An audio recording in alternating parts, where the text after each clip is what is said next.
today on an all-new Dr. Phil. My 10-year-old son is very violent. I will kill you. I will murder you. He ripped that out of the banister on the stairs. You say that he really seems to have superhuman strength. I've never seen a little child overpower a grown adult. Do you have any doubt that he is going to seriously injure or kill someone in your family? It will be me or his siblings. I will choke you till you die. Today's going to be a changing day in your life. You've never had anybody working harder to bring you to the threshold of change than right now.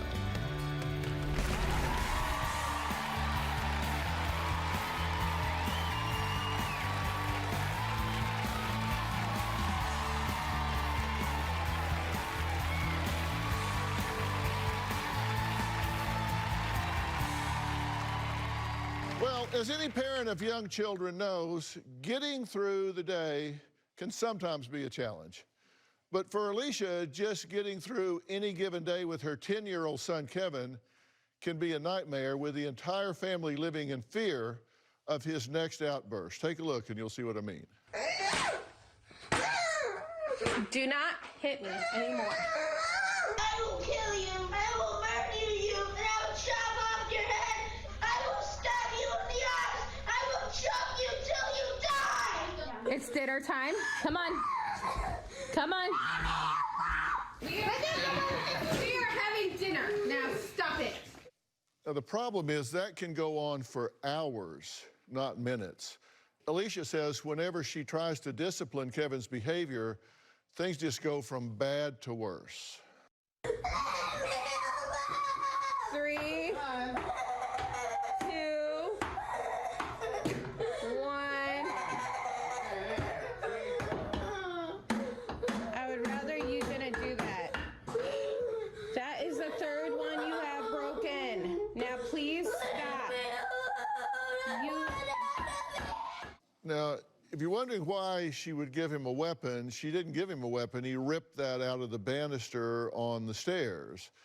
After years of seeking help from countless doctors and experts, she says, I'm her last hope to get through to Kevin before his violence does real harm to herself, to her family, or some other innocent person.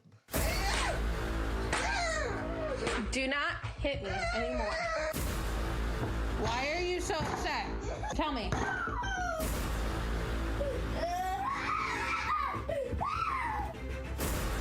My 10-year-old son, Kevin, is very violent, scary, and impulsive.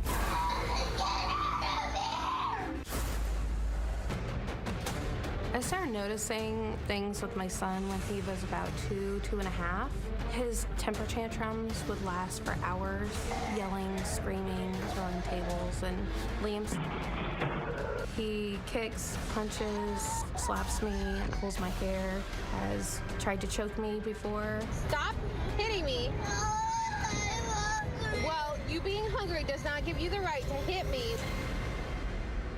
Rewarding Kevin with food right now has been the most effective approach. I don't like spaghetti. What's wrong with spaghetti? I don't like it. Recently, he's thrown a tantrum because he has not gotten his fast food. I don't like the spaghetti. Do not hit. No, stop hitting me. He is very big for his age. I have to restrain him every day. He has the strength of a man. I used to be able to put him in a safe hold, but now that he's older, it's hard to do. He weighs 135 pounds. I am afraid for my life. Do not hit me. And the lives of my girls. Okay. He gets very violent with them. He attacks them daily. One time I caught him choking my 9-year-old daughter in the closet. He also tried to drown her in a swimming pool. He says things that are extremely violent towards me and my daughters. I will kill you if you listen that to other people. I will murder you. I will stab you in the eyes. I will choke you till you die. I feel like one day he is going to be a person that goes into a mall and shoots everyone, or even to the point where he's just a serial killer. I don't want my son to be the reason for another person's death. I need this chaos out of my life. Okay, let me just state right up front, I'm not here to throw you under the bus. You obviously have a serious problem that's not of your own creation. Yes. Okay, yes, now that doesn't mean that you haven't made some bad choices along the way, but you didn't create this problem. No. You say that he hits, spits, kicks, and really seems to have superhuman strength. He does. Yeah, it's just, I've never seen a little child be able to overpower a grown adult. And I'll tell you why that is. And it's, listen, I've been doing this for 45 years, and I've had times when I've had to deal with a 110-pound schizophrenic that's in a state of adrenergic arousal, and you'd swear they could pick up a Buick and throw it at you. Yeah. I mean, they just get in, Scary. adrenaline is so predominant that they just really do have unusual strength. Yes. This has been uncommonly disruptive to your life, right? Oh, major. Yes. To the point that you actually had a child, that an infant that you placed for adoption. I did. Tell me why. I was afraid he was going to kill him, to be honest. He was so mean, out of control. I feared for his life, and I thought that was the best option at the time for all of us. I was already dealing with him and his sisters and trying to get him help. And so I just felt it was best for all of us. So you've quit your job. Yes. You placed one of your own children for adoption to save its life. Yes. And the children that you have in the home, you basically have taught them to lock their doors and then barricade their doors. Yes. So they can be safe when he goes into a rage. Yes.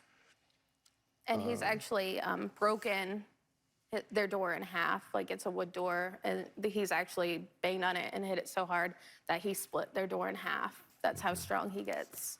His bio dad was abusive. He was, yeah. And he's since deceased. He is, yes. And how did that happen? It was a drug overdose. Okay, heroin. Yes. How well did he know his father? He was in and out of his life. We got divorced when he was about a year. And then he was in and out of jail. So he didn't get to see him often. And then we had a restraining order on him in the last 2 years of his life. Okay, so he was aware of his existence. Yes. But he didn't have a bond with him. No. It wasn't a father-son Right. sort of thing. Do you have any doubt that left unchecked, he is going to seriously injure or kill someone in your family? Yes. You believe that will happen? If something If doesn't something happen does not intervene, yes. to he derail will. this. It'll either be me or his siblings. Coming up, Alicia says it's unsafe to go out in public with her 10-year-old son. So what's it been like traveling with him to Los Angeles? We're going to talk about that. Plus, we're going to meet Alicia's sister next.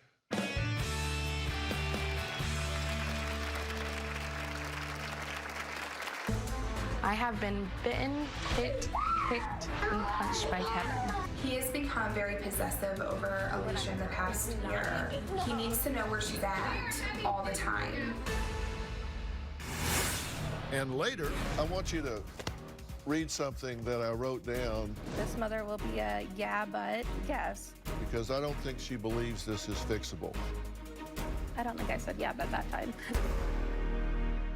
Here we go, 53, roll 53, ready, one, take. Back. 29. Submission video should be. Roll 41, try. Kevin has played a game called School Shooter. He was holding up his hand like it was a gun, and he was shooting his cousins, and they were falling down. And he would go over to them and kick them a little to see if they were dead or not. And if they would move, then he would shoot them again. He knows that gun shootings happen at school. I think it's a fantasy because he's just so obsessed with wanting to hurt someone. I'm very worried he's capable of something like that. Alicia says she believes that her son could hurt her entire family one day, and he's getting too big to physically restrain.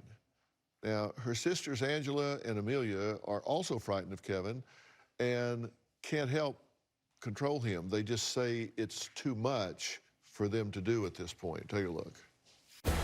Kevin is definitely a danger to those around him. We are having dinner. Now stop it. When Alicia first became a mother, she was so excited and so happy. But as a mother who's constantly being beaten by your child, that has diminished. He has become very possessive over Alicia in the past year. He needs to know where she's at all the time. Let's get some sleep then. And at nighttime, it's even worse because she has to sit by his bed and have her hand on his hand in order for him to even sleep. If she tries to get up and move during the night, he becomes very upset or even have episodes where he just attacks her. Alicia has taught her other children to lock themselves in their room to make a barricade of some sort to protect themselves from Kevin. My sister now hides items in her house that could potentially be dangerous or threatening to other people, like butcher knives, scissors. We do have to watch Kevin around our own children. He has thrown things around cousins to the point where they were playing one time and he threw something so hard a TV fell off the wall. I have been bitten, hit, kicked, and punched by Kevin. I do not let Kevin sleep over at my house any longer because I can't watch him while we sleep. If Kevin does not get help, he will end up killing someone. I am sure of that. You wanna take me to? Okay, you two have watched this a little bit from the outside because you're not there every day, all day, every minute. What do you think's going on here? Honestly, Dr. Phil, I'm not sure. I don't know if it's something that is hereditary. I don't know if it's something that he's just picked up. It just started when he was so young, and it has escalated more and more as he has grown because he's become more powerful with his body. He's able to use his weight in a bigger way. Well, you say hereditary. Was your sister like this when she was growing up? Certainly not. Okay. No. So this wasn't something he modeled after her? No. There's a difference between having a temper and raging for hours, because there's the qualitative difference is the inability to inhibit your emotions. You know, everybody can get upset and they can even fly off the handle.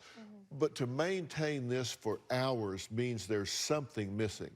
The inability to pump the brake, the inability to stop. There's a point at which you get into a rage and you become a passenger on the rage train. And that's what's happening here, in my view. What do you think?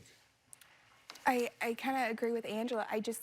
We're kind of just lost right now. It happened at such a young age when we started to see these rages happen, that I don't know if it was the trauma at birth or if it is a genetic factor. We're just lost. We don't know the answer. And when you say the trauma at birth, let's talk about that and what that was, because there was a potential for some ischemia of the brain due to the cord, correct? Right, yeah. He was born 5 weeks early, and the cord was wrapped around his neck, and he had to go into the NICU for about 2 or 3 weeks because he couldn't breathe on his own. Right. And, you know, that can't be ignored. So what's he been like since on the trip and since you got to L.A.? The first day was very rough. He was very loud and kind of obnoxious to others on sitting in the terminal. People were looking at us, and he didn't care. He doesn't normally. Since we've been here, he's been okay. If we had sisters here, I think it would be a little bit rougher. But it's just been me and him, and he likes that 100% attention. Other than the fact that he's turned all the furniture over and ripped things off the wall and pretty much destroyed the room, did you notice anything else about his behavior? And later, I actually agree with you. You can't fix this. This is just your life. You're going to get beat on until he kills you. And that's your reality. Yeah. And I just don't accept that.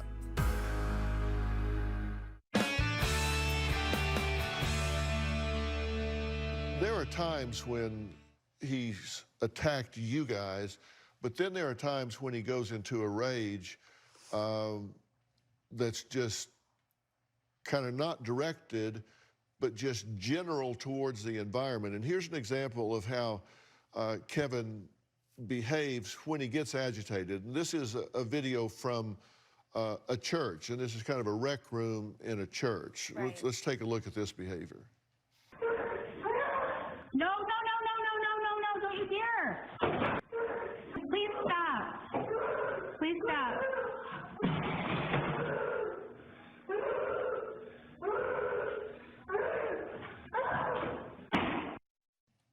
Okay, other than the fact that he's turned all the furniture over and ripped things off the wall and pretty much destroyed the room, which Yes. I'm sure that doesn't make him a favorite at the church. No.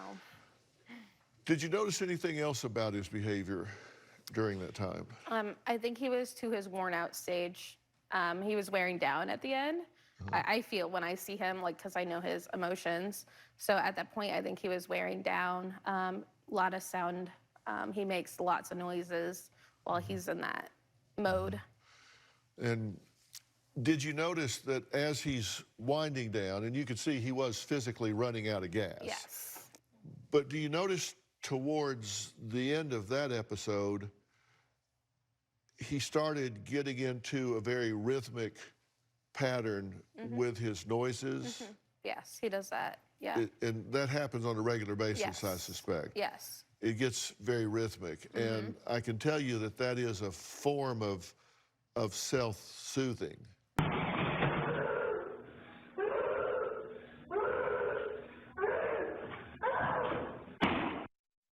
It's very rhythmic, and Yes. if you timed it, I guarantee you it would be to a beat. Yeah. It's that's very what he rhythmic, is. and that's self-soothing, and that'll mean something in a minute. Okay. Now, I want to take a look at this young man when he's not in a rage, and this was a little bit of an interview that was done at home. Let's take a look at a few seconds of that. Hi, Dr. Phil. I'm What grade are you in? I 4. Grade. What's your favorite color? Blue and red and purple and green. Okay. What do you think you need help with? I don't know. You don't think of anything that you might need help with from a doctor? What? Doctor issues. Like what? Are your ears gonna fall off soon? No. What would you need help I need with? help with my sisters. You need help with your sisters? Yeah. Is that what a doctor could do? Yeah. She can kick them out of the house. Oh, well, Dr. Phil is a boy. He can kick them out of the house. Okay. Anything else that they could help with you? Your head is the no. Nothing? You don't have any problems? No. David. Okay. Bye, Dr. Phil. He's in constant motion. Yes. His legs are moving all the time. Now, he's in a swivel chair, and you put a kid in a swivel chair, they're going to swivel. I don't care who they are. But he's in constant motion. Yes. And the other is you're engaging him in a very regressive manner. You're not talking to him like a child his age. You're talking to him like someone 4 or 5 years younger than he is. I feel like his mentality is at that age, so that's why I'm so used to talking to him that way. Would you guys agree that that's where his mentality is? Yeah. Yeah, you couldn't be more wrong. That's not where his mentality is. That may be where his emotional age is. Okay, right, yes. But that's not where his intellect is. Okay. And when you condescend to him in that way, then you pigeonhole him that way. All right, coming up, Alicia's boyfriend has witnessed and been a victim of Kevin's violent behavior. He's pretty frustrated about this. We'll hear what he has to say after the break. Tape bump in now, first 41, first 41, first video. One moment is laughing and having fun with me, The next is making threats about how he's going to kill me in my sleep. Understood. 2, 1, effects. 6 years ago, I had another child. It was a boy. I had to give him up for adoption because I was worried how Kevin would treat him. I was very worried about his safety. It was a very hard decision, but I knew it was the right one. Alicia says she's given up a child, a house, and a job. And yes, I said a child. It was that serious. And I understand what you say. You feared that he would kill this child. I did. And she's done all this to help her out-of-control 10-year-old son, Kevin. Her boyfriend, David, is currently on hold because he says he just simply can't handle Kevin's outburst. Take a look. I've been around a boy who one moment is laughing and having fun with me. The next is making threats about how he's going to kill me in my sleep. Please don't kick me.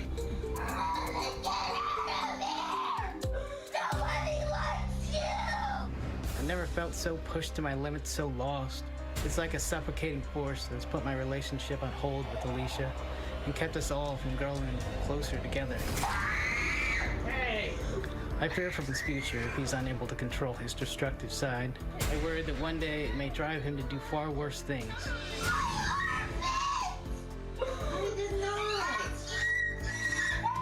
I don't want us to end up with emotional and maybe even physical wounds that are too deep to heal and memories too terrible to forget.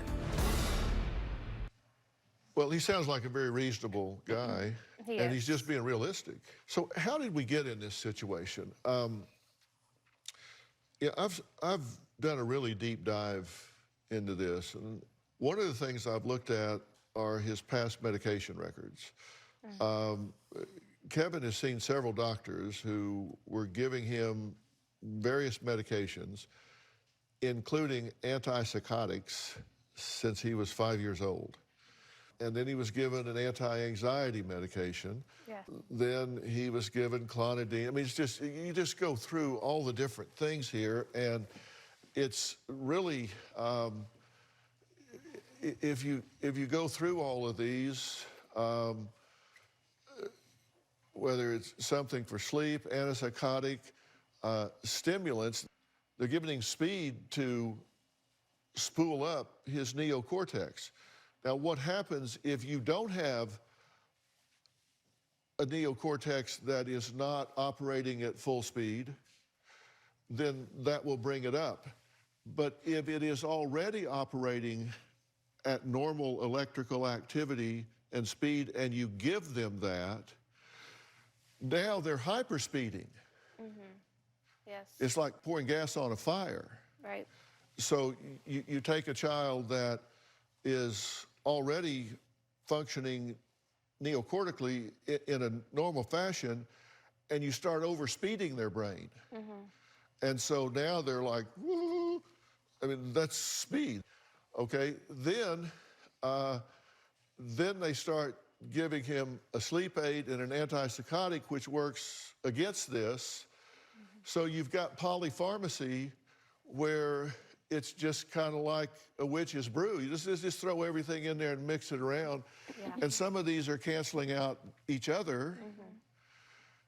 And Yeah, he's been the guinea pig all throughout his years. It's just been. but some of these change the brain in lasting ways because, and I need to identify, I do have a bias. I'm very, very conservative about using brain-altering medications with children.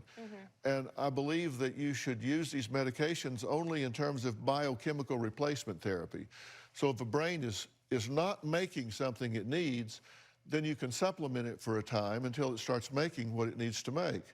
But that's about the only time I'm in favor of doing that. He very might well be on the spectrum. He very well might be on the autism spectrum here. I think I would look real hard at that. But I think these medications are not in your best interest. But why is he doing what he's doing? Coming up, there are 2 other young children in the house with Kevin. How are they dealing with his destructive behavior? And why is he doing what he's doing? I'm going to tell you what I think, and we're going to look at the impact on these other two children when we come back. Music, go on is on. First video in 41. Kevin's siblings are also caught up in his rages. Trust me, they will break this code and say, if I want attention, I need to start squeaking. 2, 1, effects, ready, 41. My other two children feel neglected because I'm spending so much of my time with Kevin. As a result, they start acting out themselves.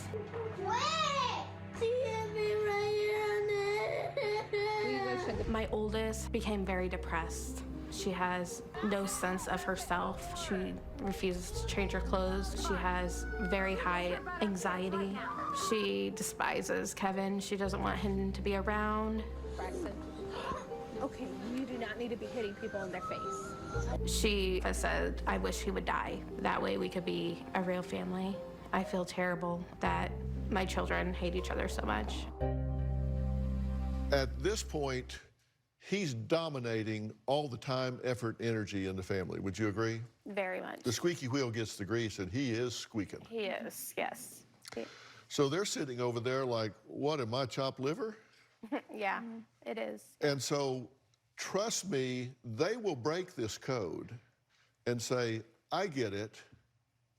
If I want attention, I need to start squeaking. Right. Kevin's siblings are also caught up in his rages, but I want you to look at how they've learned not to react to his tantrums. They've just become kind of desensitized to it. Take a look at what I'm talking about. There he goes. Okay. All right, now buckle in. Okay, I'm gonna count to 5. I can't. Let's see if you can buckle in half-fast. 1, 2, 3. You know, they're just like... It's whatever. It is. It's just a normal day. Everything he does is an overreaction, right? It's very, yeah. His Okay. emotions are just So this is whack. like killing a mosquito with a shotgun. very. They do that because they don't know how to do anything else. So they default to that, meaning they don't have more socially acceptable ways to express themselves or to handle a situation. Now, it's very clear to me that this is a very insecure child. He can't even sleep without you having a hand on him. Yes. When you see somebody that's all rage and they're angry, you think, boy, they're at their most strong, difficult. They're really at their weakest because that means they feel like a victim. And so they're fighting back. So trust me, he feels like a victim here. He always plays victim. Like, he'll hit his sisters, and then he'll say, oh, she did this, and so I had to hit her. Of course, that's his role. He feels like a victim, and he doesn't have an alternative set of responses to give. This is not situation specific. He does this everywhere. And what's frustrating with that is he's had a skills coach, which comes into the house and takes him out into the community, working with him on skills. And your point is? That I've tried to help him through this. You don't understand. You don't do this for a week or a month or This 6 is months. years. You do this until. Right, And which is ongoing. Okay, gotcha. Okay. Am I not? No. Oh, I okay. just want to. I want you to read something that I wrote down to my staff before we started. Just the top paragraph. Just read it out loud. Oh, I predict this mother will be a yeah, but guess, because I don't think she believes this is fixable. Yeah. She's not looking for us. I want it to be fixable, but I've lived with it for so long. Why did I write that down, and why was I right? Because I've lived with it for so long. I don't know. Yeah. I wrote down, I predict this mother will be a yeah, but guess, because I don't think she believes this is fixable. And you know what I mean by yeah, but? No matter what I say, Your response is going to be, yeah, but. I just wanted to give you an example of what I've tried. I'm not saying that. No, you're doing it right now. Okay. Fine. Okay. You're fine. Okay. No, you're doing it right now. I said you're going to be a yeah, but guest, and you said, yeah, but. I just want you to understand. I just wanted to give an example, that's all, of what I've tried. Yeah, but I just wanted to give an example. I don't think I said yeah, but that time. Yeah, but I didn't say it that time. I only implied it that time. Exactly. So would you suggest? Why did I write that down days ago? I don't know. Would you like me to read the rest of the paragraph I wrote down? I don't care if you would like to. No? Okay. Oh. No, fine. We'll be right back. Keep it going. We'll slide this and fade. Nice job, Greggy. In 5, 4, 42. 3, 2, 1. Effects ready. 42. Alicia's a great mom when it comes to being a supporter for Kevin. Get your shoe tied so we can go. She's taken him to numerous doctors, physicians, counselors, psychologists, psychiatrists. She has tried everything in her power at home. She has been to multiple classes, multiple training events, but nothing works for him. And it's come to the point now where you can't discipline someone who is actively punching you or biting you or ripping out your hair, because at that point, discipline is out the window. It doesn't work anymore. Well, Alicia says her 10-year-old son, Kevin, has been to 3 different behavioral counseling centers, has been medicated since age 4 with really about every compound that you can get, but nothing has worked. Will you further explain to me, please? I'm actually on your side, Well, because thank you. I don't think this is over your pay grade.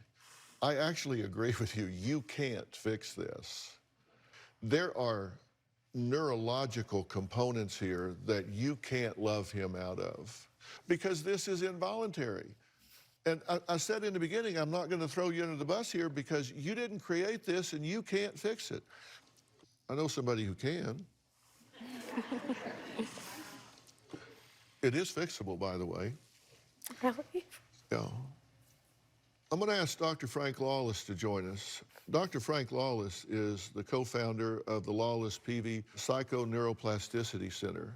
They're based in Dallas, and he is probably the #1 expert in the world when it comes to the brain and reshaping the neural pathways. He is also a leading expert on the autism spectrum and how to maximize a child that is living on the spectrum. Dr. Lawless, what do you have to say about what you think needs to happen at this point?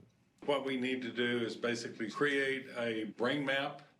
I think that it's crucial to know how developed the brain is. We need to be able to help him regulate his inhibitions, his needs, so that he can find ways of communicating his needs and begin to get his brain normalized.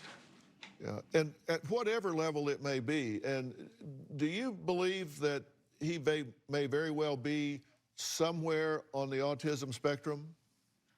Well, when I looked at his previous reports, there were several signs and even test results that I would classify him at least somewhere on that spectrum. And as you said, we can do something about that particular issue. We can help retrain the brain. When I said that she was a yeah, but, she's just run into a wall every time she's turned around and does not really believe there is a solution here. And that's where you are. True. Yeah. And you just feel like this is just your life. Mm-hmm. You're going to get beat on until he kills you. Yeah. And that's your reality. Yeah. And I just don't accept that.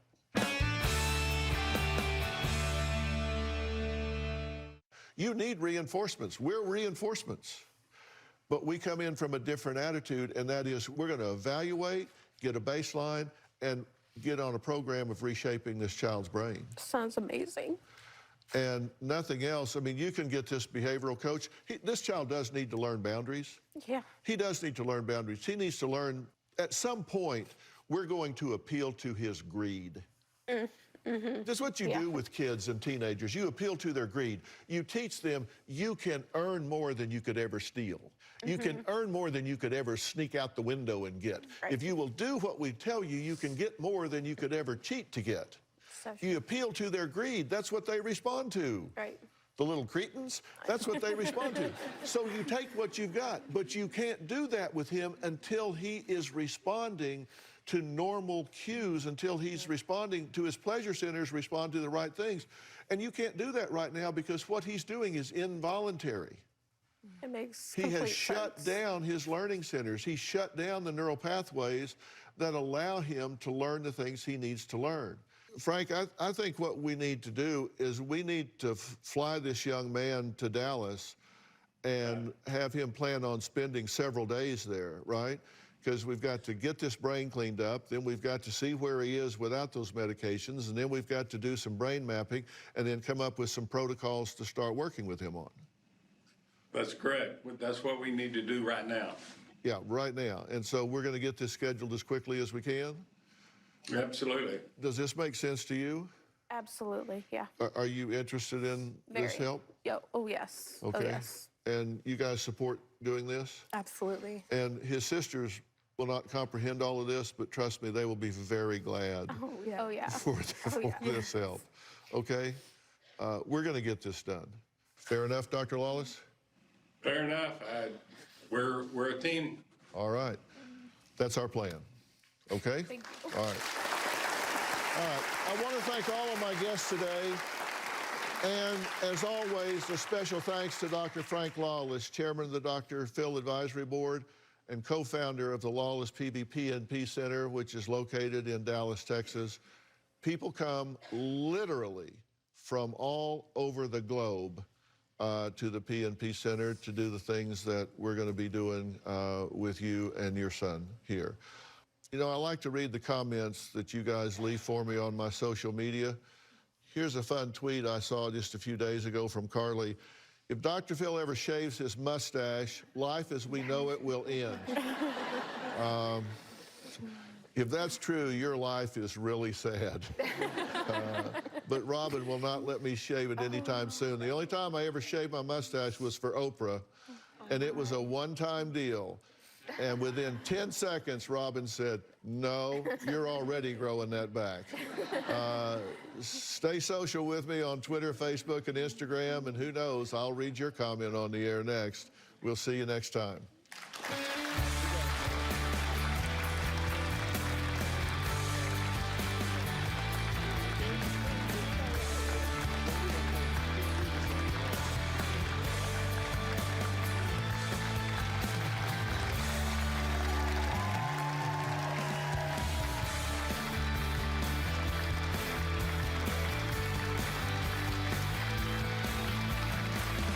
Bounce, bounce, all the girlies bounce. Take 'em to my house, turn the party out. Bounce, bounce, bounce, all the girlies bounce. Take 'em to my house, turn the party out.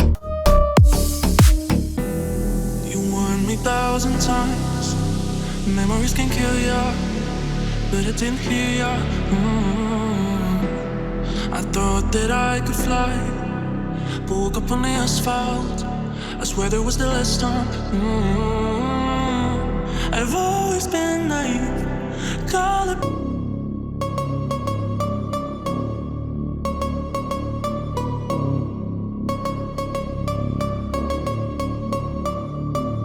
Ooh, you know we gon' get it. Ooh, you know we gon' get it. Ooh, you know we gon' get it. Every day and night, that's right.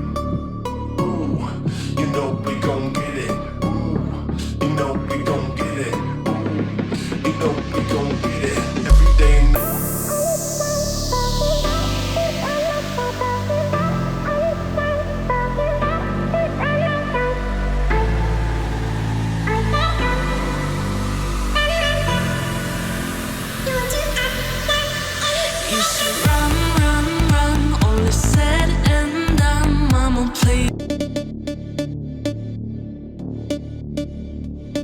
Bye.